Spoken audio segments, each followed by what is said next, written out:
Hyderabad city innovative and transformative ఇన్ఫ్రాస్ట్రక్చర్లో భాగంగా మన రాష్ట్ర ప్రభుత్వం కేబీఆర్ చుట్టూ 7 జంక్షన్లో ఫ్లైఓవర్స్ మరియు అండర్ పాసెస్ నిర్మాణం ఆల్రెడీ ప్రారంభం చేశారు.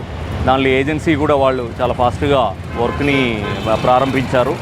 ఇది అన్ని జంక్షన్స్లో ఆ వర్క్ని ఫెసిలిటేట్ చేయాలంటే మనకి వన్ వే విధానం అమలు చేయాల్సిన పరిస్థితి వచ్చింది. సో దానిలో సిపి గారు హైదరాబాద్ సిపి గారు ఆదేశాల మేరకి రేపు అంటే ఆగస్టు 18వ తారీఖు పొద్దున 6 గంటల నుంచి ఈ వన్ వే విధానం అమలు చేయబోతున్నాము. దీనిలో ఈ కేబీఆర్ చుట్టూ 360 డిగ్రీ ఏదైతే ఉందో ఇది కంప్లీట్గా యూని డైరెక్షనల్గా వాహనాలు వెళ్తుంటుంది. ఇప్పుడు ఫర్ ఎగ్జాంపుల్ ఇక్కడ చెక్ పోస్ట్ ఉంది, ఇది ఎన్టీఆర్ భవన్ ఉంది. దీనిలో 2 డైరెక్షన్లు వెహికల్స్ వెళ్తూ ఉంటుంది. కానీ రేపు మార్నింగ్ 6 o'clock తర్వాత చెక్ పోస్ట్ నుంచి ఎన్టీఆర్ భవన్ వైపు ఈ 4 లేన్ కూడా ఈ డైరెక్షన్లు మాత్రమే వెహికల్స్ వెళ్తుంది.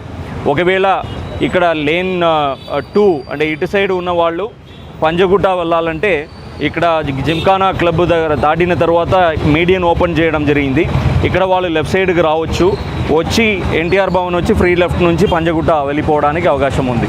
సో అలానే ఈ 2 జంక్షన్ మధ్యలో ప్రతి జంక్షన్ మధ్యలో లేన్ చేంజింగ్ అవకాశం ఇచ్చినాము.